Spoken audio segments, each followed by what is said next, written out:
Morning, good day, good evening to all of you to this Global Alliance webinar during Ethical Months. It's hosted together with K1, the Danish Communication Association. My name is Anders Schroll, and together with me for this conversation, I'm happy to introduce Pelle Nielsen from K1 and Sara Krüger Falk from Global Compact. So, Sara, will you introduce yourself and the work at Global Compact? Yes, I would be delighted to. I'm Sara Krüger Falk. I'm the Executive Director of the Danish UN Global Compact Network, called UN Global Compact Network Denmark. And we work to mobilize business all around the world, but from the Danish perspective, we mobilize Danish companies. We also have networks in Bangladesh and India. We have networks in 70 countries. And we work to mobilize business to create the world we want and to align with the principles of the United Nations. So that's in alignment with the global declarations in the UN, such as the Human Rights Declaration or the Paris Agreement. So that's the basics of what we do. We have 10 principles, and companies commit and report every year. And then we have a constant dialogue to help and support businesses in getting there, because it's a constant struggle, and there's always new issues to navigate, and that's our main role. Thank you so much, Sara, and we'll come back and hear much more about your work, because we have invited you to get inspiration to what we are doing as communication professionals. And Pelle, please introduce yourself and why you have this focus on developing an ethical compass. Well, thank you, Anders. My name is Pelle Nielsen. I'm a consultant. I have a consultancy called Resonance Nordic. I've been working with corporate communications and leadership development for more than 25 years. And also, I am the chairperson of K1, the Danish Association of Professional Communicators. And we've been working with professional ethics for quite some years already. And I think it all started with us professionals getting a little bit annoyed that our trustworthiness was maybe not as good as we wanted it to be. And we saw that a lot of the problems with our own trustworthiness, but maybe also some of the problems with lack of trust in politicians, in businesses, in NGOs, etc. Also sometimes had to do with us as communication advisors, maybe advising sometimes people to do something to win the argument, but maybe not to be completely transparent. And yeah, this is really something that we would like to change in our profession, because a lot of the problems that we see in the world today, I'm sure has to do with lack of trust in each other. Thank you so much, Pelle, and we will dig much more into that in a minute. But before we hear more about the ethical compass and the thinking around it, let me just start sharing a few insights. So every year, the World Economic Forum, they publish the Global Risk Report. And for the second year in a row, the biggest global risk was misinformation and disinformation when we look into a 2-year horizon. If we then also look into the yearly barometer by Edelman, their trust barometer, once again, up to 70% of people participating in this survey believe that government and business leaders, as well as journalists, are misleading us.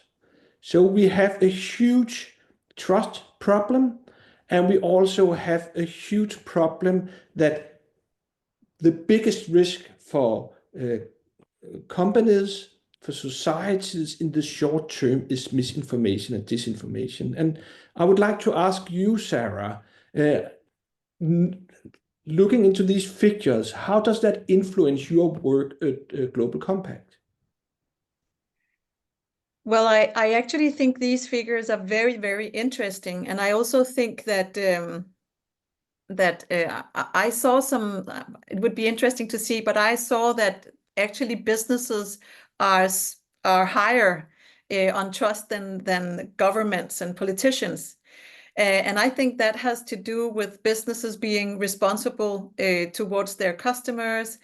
So it's very, very important for businesses to be very precise in communication and to be trustworthy in order also to gain market access. We also see that journalists are looking into what companies are saying and are also investigating if a company has put up figures on, for example, climate action. How are they proceeding? How are they moving forward? Are they living up to their obligations and what they've said? Are they actually walking the talk? And there are constant figures and stories about companies that are failing to live up to their own what they've committed to, their own commitments. And therefore we also see, these stories about, for example, greenwashing or SDG washing.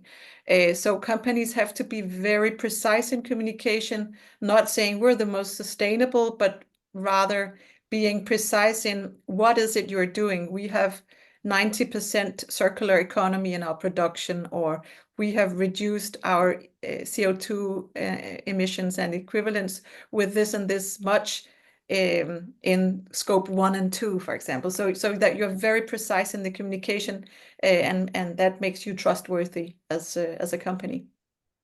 Oh, that's a good example. Pelle, I know that Edelman is not asking participants whether they believe that professional communicators are misleading. But if they asked people, do you think that they would rate us higher or lower than what they have rated governments, business leaders, and journalists? That's an evil question. I'm quite confident that they would actually rate us on the same level as journalists and probably below business leaders. I often ask my fellow communicators or people in my organization where I work, what if a message that a business leader would go out and convey to a lot of people, what if it has been through the communication department? Would people then think it would be more or less truth? And I'm quite sure that we are in a way considered very much a spin doctor of the top management, and that part of our jobs is to sometimes make messages that are not really positive seems more positive. So we are in the business, in many people's eyes, as someone who sugarcoat things, unfortunately, and that is exactly what I would like to change. So what Sara alluded to, there is a key role for companies to step up and actually pave the way. And for us as communication professionals, we actually have a role to make that happen. And that is maybe also why we need to make sure that we have ethical compass, both as individuals, but also as an industry. So Pelle, can't you tell us a little more about the reasoning behind the ethical compass? Because we know that there's a lot of ethical codes out there already. So why is it important on top of that to have an ethical compass? Yeah, so I think what you see here on the slide is actually our ethical compass as it looks right now. So as I told you, we've been trying to involve a lot of communicators over the years in trying to discuss which professional values should we base our work on. And we always also surveyed how professionals actually look at being in ethical dilemmas in their daily work. I think a compass is good because it's something we use for navigation. I think that a lot of the times where we get into, you can say, professional dilemmas it's because there's no real black and whites on how we communicate things. Because in one way, we want to say things in a simple way, make it understandable for everybody. And the other way, we also want to bring in enough information so that you can say that we are fully transparent, right? And that is from time to time a dilemma in the organization. And even so, when we start to communicate or to plan our communication in the organizations together with other people, I mean, people from finance, top management, people from the business, I mean, we can have different views on what is important right now in a crisis, for instance. So it's not always easy, but you can say that we think that there are some fundamentals, and that is in the center of this compass.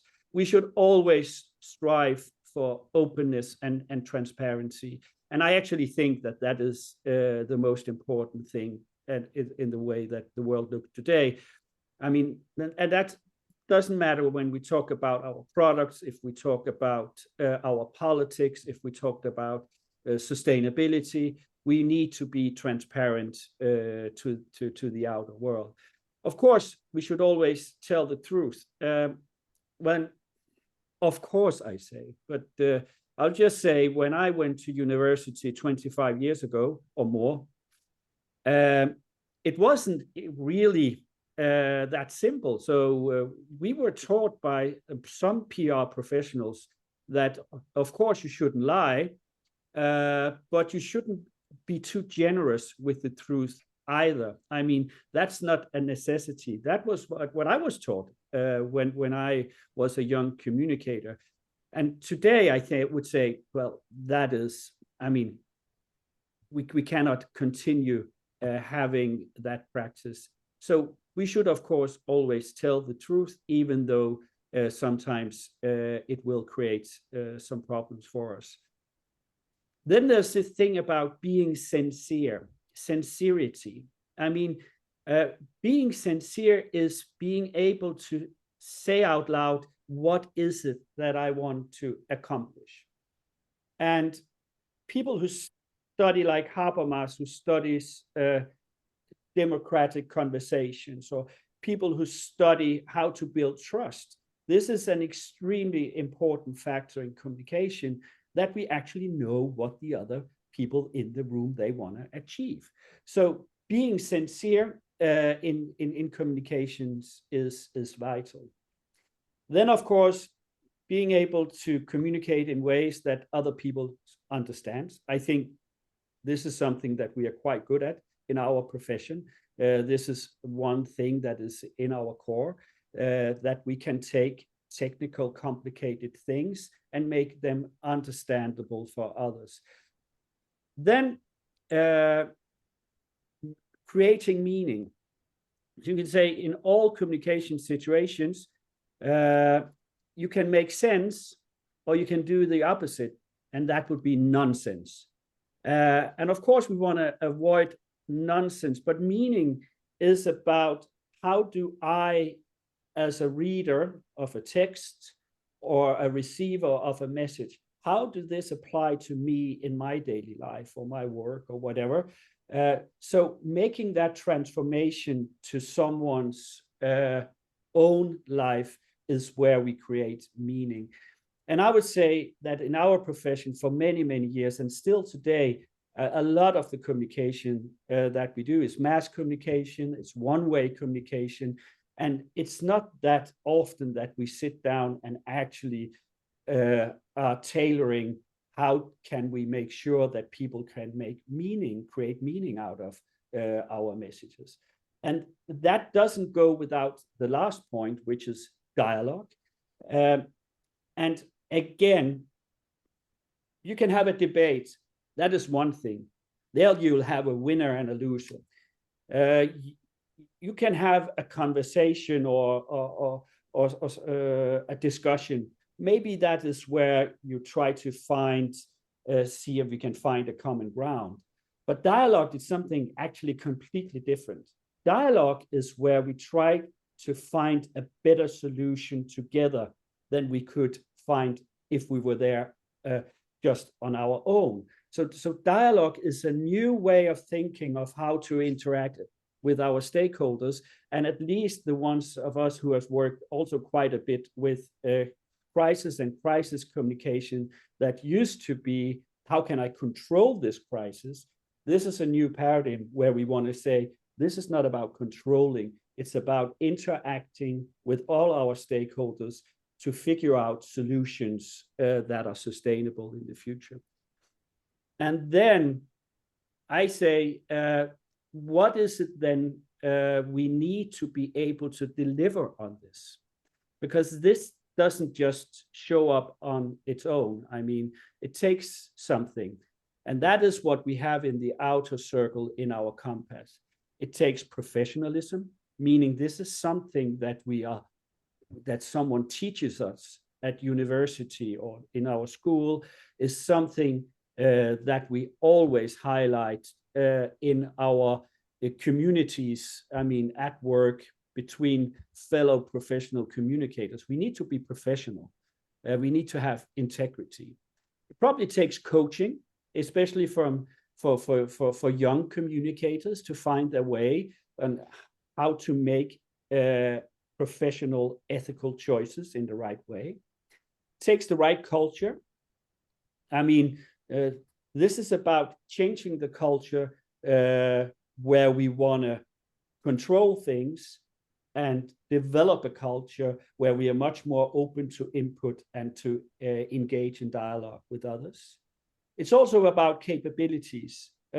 So the development that we've seen for many communicators over maybe the last 10 years or so, it means much more content production, and it isn't really something that are good for reflection and for making sure that we make the right choices, because it actually has put a lot of production burden on the shoulders of a lot of communicators, which means that we are sort of stuck in a content production wheel. So we need more resources. We need resources to do this. We need the right tools to do this also. And for many years as well, I think we've been looking very much on how can we develop efficient digital communication tools that are, though, primarily one way. And what we need now to supplement that toolbox, I think, with tools that enables dialogue, where we as communicators maybe facilitate more in the whole communication process. So this is a little bit about our compass. One thing that I'd like to add to it is that this is not something that we will continue to work on our own, only in our association. What we want to do in Denmark is to try to involve all the people that organizes communicators. So a lot of unions. We will also like to involve businesses and other interests. We would like to invite politicians to work with us, to work with the compass, because I actually also think when we look at the capabilities, we also need to look at the framework and maybe some legislation, because there are areas where that are sort of impacting the way that we work, that we cannot only control by ourselves, but things that are going on social media today with misinformation and disinformation, where we also need legislations to be involved. So that is our process. And if you go to the next slide, Anders, we did a pilot survey, and if you go one further, maybe, we asked a number of communicators in Denmark across all sectors about what do they see as ethical challenges in their professional work? And as you can tell, I mean, 3 out of 4 actually think that our profession has ethical problems. Most haven't formulated any ethical guidelines for the way that they work in their companies, their NGOs. Some can get sparring, but not all. But also, I mean, if going to the last one here, I won't go through all of them, that 1 out of 4 experience that is an unpopular and career damaging to stand firm on ethical and moral arguments if you are in a business crisis. And I think that sort of really shows that that we have something that we need to work on here. If you go one further.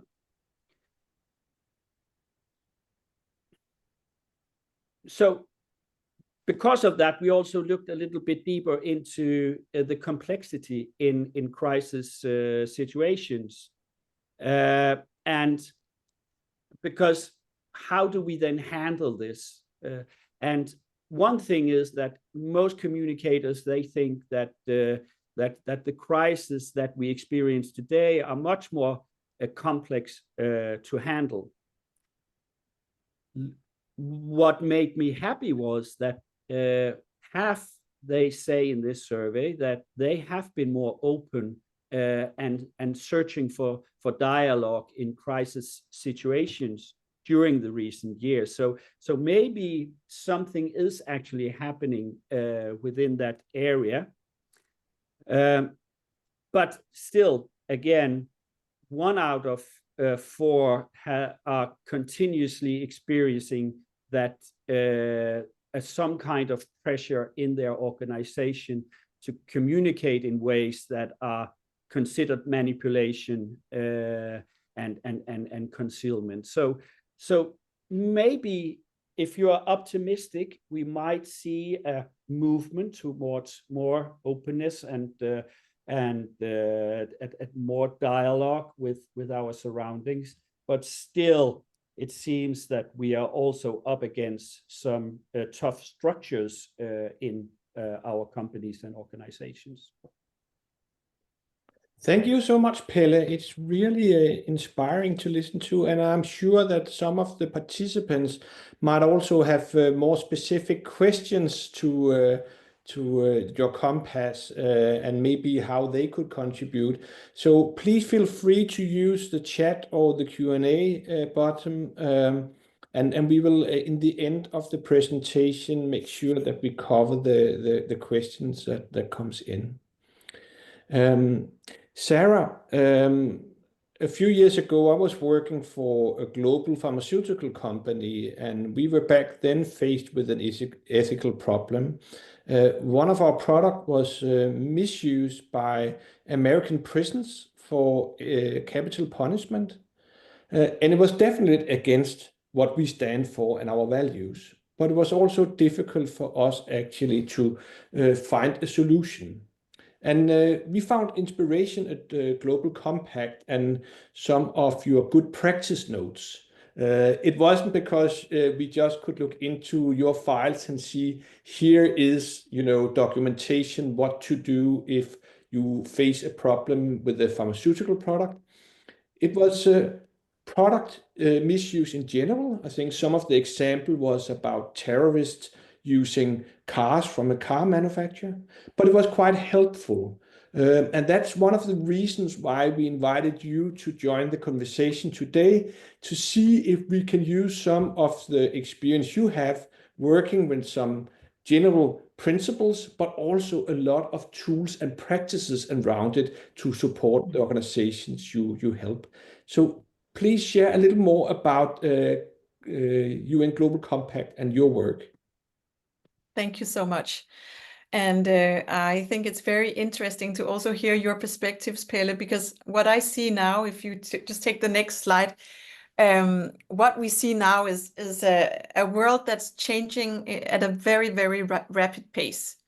And what was okay last week is not okay this week. So businesses also constantly have to navigate in new geopolitical landscapes where now we have a picture of LGBTQ plus, the Pride. Many companies were publicly supporting the Pride. And now we can see diversity being rolled back, especially in the US, at a pace that we've not seen before. We also have, the climate agenda has been very, very top of mind on companies putting high targets on climate, but also having complex dilemmas all the time. We had just to mention a few of the rapid changes in the world that made rapid changes in what companies could communicate was, for example, climate action, reduction of palm oil from Brazil and Indonesia, where companies were cutting back palm oil because palm oil has a negative effect on climate.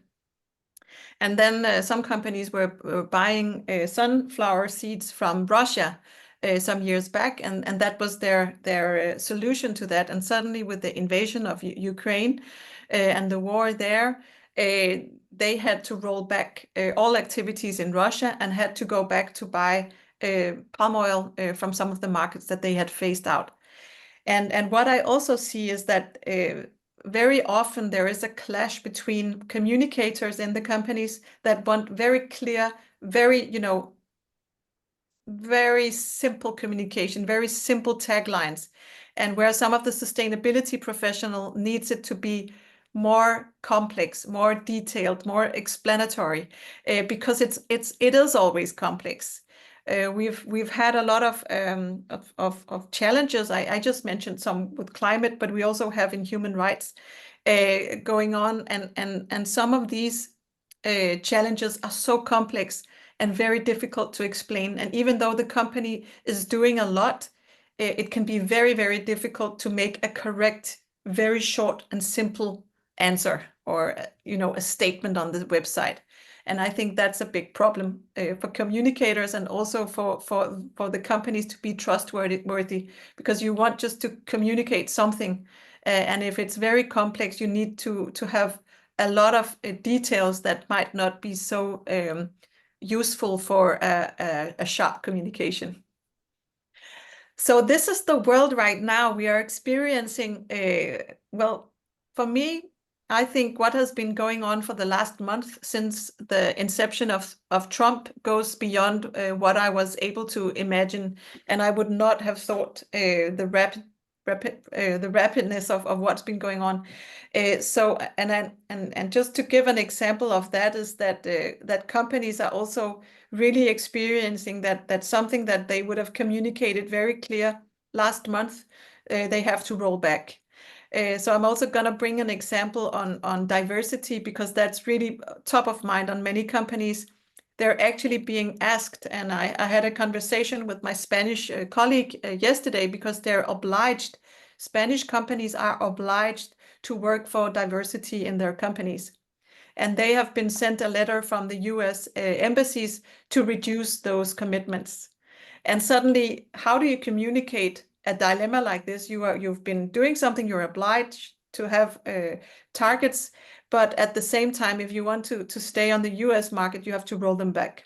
And that's a very concrete dilemma, and I'm going to just highlight that a little later. But I'll just tell you about who we are in UN Global Compact, because we are an initiative that was, if you take the next slide, that was formed in 2000 and in 2000 after a speech that Kofi Annan had in Davos at World Economic Forum, where they were really talking about how businesses and governments could work more together on some of the challenges we have in the world, and also acknowledging that the challenges that business are facing are the same as the challenges that governments are facing.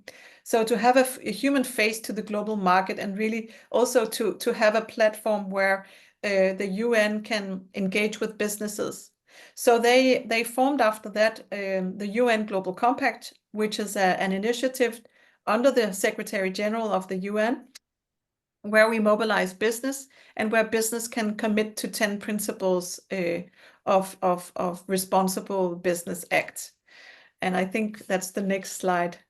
Those 10 principles are, now we mainly talk about ESG, but they fall in the same category. So it's human rights, it's labor rights, and as I said, it's founded on, the Universal Declaration of Human Rights from 1948, the ILO, the Workers' Declaration on Fundamental Principles and Rights at Work. It's the Rio Declaration on Environment and Development from 1992, reiterated by the Paris Declaration, and then also the UN Convention Against Corruption. And these are the 10 principles, and they also fall in the categories ESG, that is what we mainly talk about now, environment, social governance, and how you work with these principles as a business. Lately, we've had a lot of talk about legislation in the EU, but we're really back to the foundations, which are also the spirit of the law in the EU. And we're a global organization and a global initiative that has networks and presence all over the world. So we are really trying to focus on, the global language and the global dialogue on how do we work with human rights, how do we advance human rights and labor rights, and of course also address anti-corruption in our governance. And I think my next slide is about the Sustainable Development Goals and the 10 principles of UN Global Compact. In Denmark, we are moving a little bit away from talking so much about the Sustainable Development Goals. Last September, we had the Pact of the Future was signed off at the UN General Assembly. And the Pact of the Future is mainly really to also work for the generations that have not yet been born. And the Pact of the Future also reiterates the support for the Sustainable Development Goals that we are very far from achieving. And I guess you also can see that we have a lot of war in the world. We have more polarization than we have had. We can see climate change in a pace that we were not expecting. We have human rights breaches all over the world. I have so many examples. 1 in 10 children are working child labor. We have, I think it's on a daily basis, 7,500 people that are harmed due to harmful work practices. So there are a lot of challenges that we need to work for. And the UN Global Compact is like the foundations. How do you conduct responsible business? How do you work with your own operations? What policies do you have to make sure that you don't engage in corruption? What policies do you have in place to make sure that human rights are secured and that labor rights are secured also in your sub-suppliers? And of course, what steps are you taking to make sure that you're not harming the environment? And of course, businesses all around the world communicate this. It's something that you put on your website. It's something that you're proud about. But at the same time, you also need to be precise in the communication. And as I mentioned right now, we can see a lot of journalists that are writing to us because they can see that some companies are not living up to their climate obligations. So how do they do that? How do they calculate? Were they precise in the communication? And what I can recommend is that sometimes it's full of dilemmas, and sometimes it's not easy to have a very clear communication on topics that are where it's difficult to navigate what's the right thing to do. But I think you also mentioned, Anders, this is also about the sphere of influence. What can you influence as a company, and what are you doing? And my main recommendation is to be honest to what is it actually you're doing, and be communicating that, and not the big declarations on what you would like to do. And then I just have this example from because we are really experiencing these anti-gender movements, and we had a roundtable with a number of Danish companies 2 weeks ago, because they are worried how they can navigate in countries like, for example, Uganda, where it is now illegal to be a homosexual. And many of these companies have in their policies that, of course, they accept workers with all genders, or they accept workers with all sexualities. But in Uganda, if you state that on your website, you can be fined very high fines, and you can even be put to jail. So how do you navigate when your principles are against the law in some countries, sorry. So we're trying to develop some kind of roadmap to what can companies actually do. And of course, right now, we're also experiencing just very, I think all Danish companies that have activities in the US are experiencing very, very strong pushback to just having diversity in their policies, working to advance, just equality between men and women and ethnic groups. And how do you navigate that as a communicator if you have a policy and you actually need to tone it down? And what can you then really do? So we were having some very interesting discussions on how to navigate this, how to navigate the political landscape, and then really also working with the sphere of influence as a company, try to neutralize the very drastic communication about gender diversity, but just say in our business, the right to health is an equal act. We give every workers a right to health, for example, and of course also explore ways to support sexual and reproductive health and the rights of workers, also supporting to access to safe and confidential healthcare services, really try to remain informed on the political landscape, involve stakeholders, also the female workers and gender experts, to also be aware of due diligence processes. Where is it we can make harm on human rights in our company, and try to use our sphere of influence to reduce those risks. But this is just to give you an example, because I know it's not a communicator example that I brought, but it's very up to date, and it's a very relevant issue right now, also for communicators, because I know that many communicators in businesses right now are navigating how do you work with diversity if you have a US market that's pushing against, and maybe also challenging that they will stop trading with you if you're too outspoken on those policies.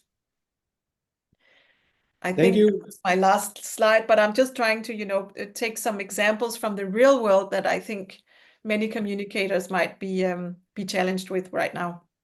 Exactly, and that's really inspiring. And you mentioned using your sphere of influence. I've seen also in some of your material you talk about that companies should try to improve their leverage, Yeah. so they actually have opportunities to influence discussion stakeholders. So how do they do that in practice, or how do you guide them in order to do that? Because it's easy to tell and say, please just use your sphere of influence, but how can you do that? Yeah, and there are very, very many ways of doing that as a company. I've had a dialogue with also, Business for Peace, for example. What's your sphere of influence? If you don't want to engage in a political conflict, how can you engage in humanitarian work without doing that? You could. We have had a coalition in Turkey that wanted to support Syrian refugees in Turkey. But they were really working on very practical levels on how just to support refugees without making it a big political statement, but rather just working with what could they support with. I'm also thinking about, for example, creating a civic space, a space for dialogue in countries where workers are not allowed to organize in unions. A company could support that workers engage in some kind of a dialogue with civil society organizations and engage in dialogue with them, and maybe also ring fence or create a space where you can have a dialogue where they will not be prosecuted or fired, or but create a safe space for a dialogue about how do we want the workers' right in our company? What could challenges be? But I really think the sphere of influence for a company can be at many levels and in relation to very, very many different topics. So it's really also pinpointing and finding out, so what is your challenge, and what can you influence? I think your example was also very interesting, because how can you actually prevent the US prisons to use your product? How do you make sure that they don't get it? You can only, make some kind of policy statement that the intention of this product is this and this and this. I've also been in dialogue with companies that had sold their product to some kind of middle traders that resold it to countries that were in war, and maybe they were used in a way that they didn't intend. And how do you engage in that? How do you state that this is not the intention, and also make due diligence on the possible buyers that you are trading with? Could you, make a due diligence of them and make sure that they are not traders that are reselling to markets that they shouldn't resell it to, or that you wouldn't want to trade with? You have definitely underscored the point that the world is not black and white. No. It is complex, and we as communicators, of course, also have to understand that. Pelle, based on what you have heard from Sara, do you think that some of the ways that they are working could be inspiration for the way we are working with the ethical compass? And for instance, if we use the term sphere of influence, if you are a communicator facing an ethical problem, how could you actually use your sphere of influence to make sure that you can live up to your ethical standards, and you can help the organization you work for to actually live up to the ethical standards when it comes to communication? Yeah, I would like to start at a little bit different place, Anders, if that's okay with you. That's fine. There's one advantage by getting older, and that is that you have some history to look back at. And I would say that the reason why the only reason we are having this debate today is actually that many things have improved. I mean, 20, 30 years ago, we didn't even discuss ethical standards within communications. 50 years ago, we didn't have a law that said that you couldn't bully an employee in Danish workplaces.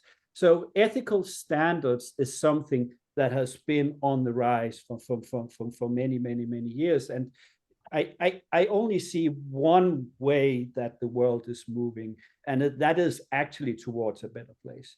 And I think we need to see what is happening right now, that we are in a situation that will it continue to go bad, or will it turn out to be merely a bump on the road? And I think time will tell. But meanwhile, I think it's a very good idea to try to investigate your sphere of influence. And that is also something that has developed in a positive way in my work life. So I think that we as communicators have quite a broader sphere of influence in the organizations that we work with, in the NGOs, in the companies, and certainly within politics. So we are much closer to all the decision-making processes than we've been before. And I think that one thing that we can definitely do is be the one that tries to analyze risks for our organizations in a much broader view, and bring this knowledge, this insight to the organization to discuss. Why are we doing this? Are we sure we want to take this risk? What do you think will happen if we just bend over every time some bully somewhere says that we shouldn't stick to our company values? What will happen to us as a company then? And right now, of course, it's on a big scale. because what has happening with Trump in the US. But I mean, I think it's only a few years ago that I, with a client, discussed whether or not we should have the same safety gear in a factory, a Danish-owned factory in the US, because that wasn't, they didn't have to due to legislation. I mean, so should they provide the people in the US with the same safety gear as the people working for the same company in Denmark?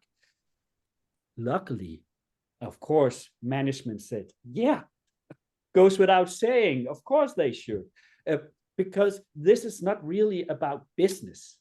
This is about doing the right thing. And sometimes we need to realize that ethics is not about a business case. It's just about doing the right thing.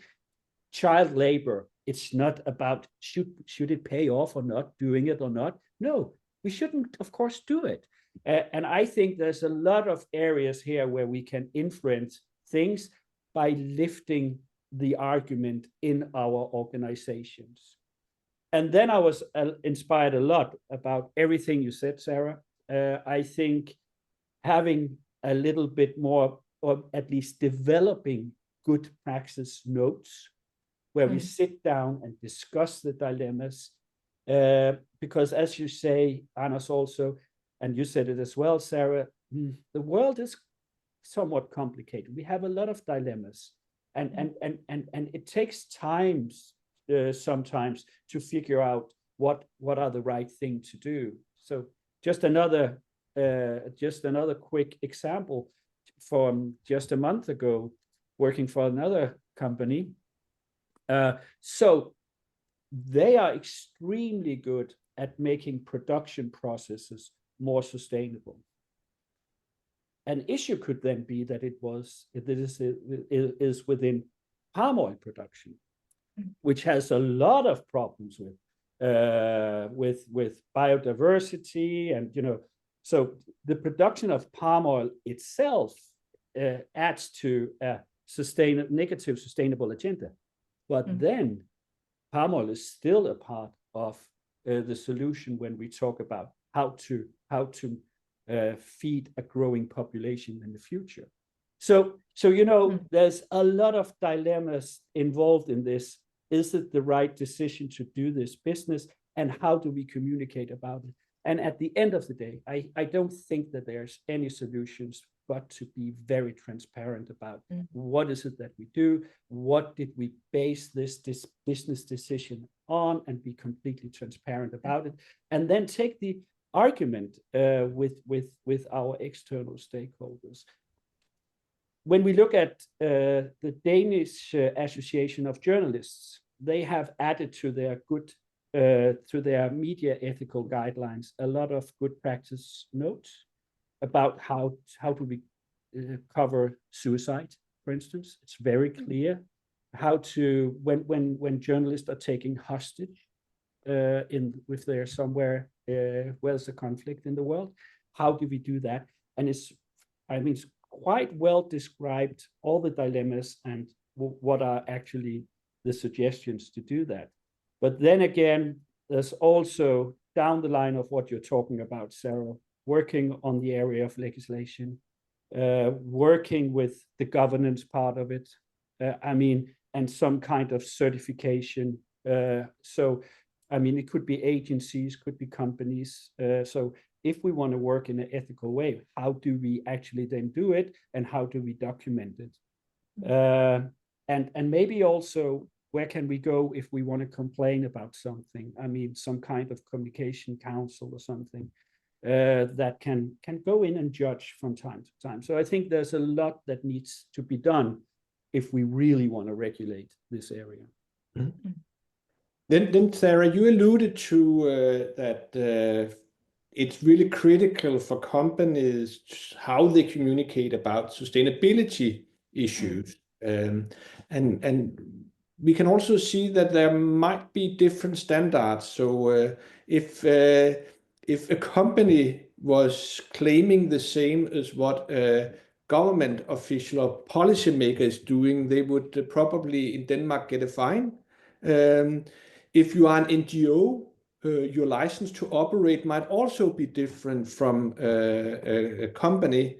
So first, Pelle, do we need actually to have different standards or principles or take that into account when we formulate the compass?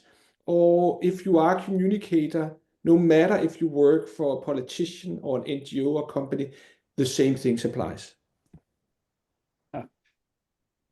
I guess some things can apply to all, but I think in different practice areas, different things becomes more vital, more important to consider. I mean, NGOs, I mean, we all know this, they do a lot of surveys and they cherry pick the results in the surveys to make new agendas that supports their course. That is, of course, a bad practice. They need to discuss that. Within politics, it's something else. Within businesses, it's a third thing. So I think you need to do that. I mean, you at least need to take your principles and make them relevant in the different practice fields.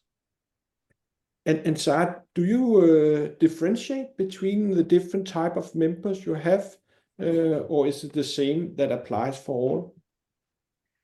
I think definitely there expectations and requirements for larger companies are higher. They're also included in the Green Claims Directive, so they can't say something that they're not really doing. They can't claim something without a proper documentation. I think if you're a much smaller company, the requirements, you can get away with more things because you don't have the muscle and the power to gather all the data and the documentation. But I really agree with you, Pelle, on also I've been reviewing sustainability reports for companies for 10 years. And I'm doing it also in collaboration with auditors and also NGOs. And what we agree is that the more transparent and honest you are, also with the dilemmas, the more trustworthy and the better is a company viewed. So a recommendation for a communicator is also just be very honest. Don't try to claim something that you are not, because they'll scratch the surface and they'll figure out. So rather be really honest about, this is a dilemma, this is difficult, we're doing this and this, but we don't think we're there yet. If that's possible, I think that's the absolute advantage for a communicator, to be honest and just tell what exactly you are doing, that you know that you can live up to. And Sara, that's actually a very good segue to our Q&A session. So we'll open up for that. And Chimbi Mamba has just come with a comment. Ethical practices begins with me. And I think that is definitely what it's about. There's something that is about you and your attitude, and that's maybe also linked to the culture and mindset that you, Pelle, alluded to. And then we have a question from Karl-Heinz about maybe we should also change the terminology we use when we talk about communication. So we are teached that we have a sender who sent a message to a receiver. But if we really want a true dialogue, maybe we should change the wording. Pelle, do you have input on that? Oh yeah, completely. I didn't really think about this, but I know Karl-Heinz, so he's always thinking ahead a little bit. So thank you, Karl-Heinz. It's true. I mean, if we really want to go down this road, it makes absolutely sense also to try to look at the basic communication models that we use, and to change this. I mean, to go from communication with a sender and a receiver to something where we actually are entering a conversation. Absolutely. And I mean, and maybe even why we consider everything else, the message, the channels, the cost, the budget, why not consider if there's any ethical dilemmas as sort of a standard part of our communication planning? We could easily do that. So before we bring this conversation to a close, I just want to ask you one question. So in this polarized world full of mistrust, if communicators should focus on one thing, what do you suggest that should be? Starting with you, Sara. Oh, to be, as I just said before, to be honest and aligned with the truth as much as possible and well documented. Thank you. Pelle? Yeah, I couldn't agree more. So go up against any misinformation and disinformation. We should be the knights of truth in the world as it looks today. Yeah. Thank you so much. And Pelle, what do you take back home from this conversation and further into the development of the compass? And what's next step from here? I was having the reflection that I'm kind of envy on Sara, because I think that with the whole UN Global Compact and the whole setup, the whole system, I mean, you're just so much far away from our capabilities today. But I also I like the comment about ethical practices begin with me. And I also like that comment, because we can do things on ourselves, and we can start right now and tomorrow to impact this. So I think both. I think for me, it's an eye-opener to see how important the role of communicators is. And especially in times where we can see misinformation is so drastic as it is right now. We are having these echo chambers, and we're following, certain groups that might be agreeing with us. Communicators will have in the future, in my opinion, maybe even more important role to convey the truth and to also communicate complexity and dilemmas, because it's not black and white. Sometimes it's very gray, and it continues to be gray. And I think that's also a big challenge for us, not to accept that some challenges are complex, and there is no right, but only a lot of trying to move on and finding good ways. So kudos to all you communicators. I hope that we can set up high ethical standards and also push for action and doing the right thing all around the world. I think these communities may be more important than we think. So thank you for inviting me. Thank you so much, Sara, for your kind words and for taking your time sharing best practice from Global Compact. Thank you to you, Pelle, for telling us more about the ethical compass and the K1 perspective. And of course, also thank you to all of you participants who have listened in. We really hope you have enjoyed the conversation, and, come back, give comments, take part in the journey, because it all starts and ends with us as communicators. So thank you so much. Thank you, Anders. Thank you for facilitating. Thank you.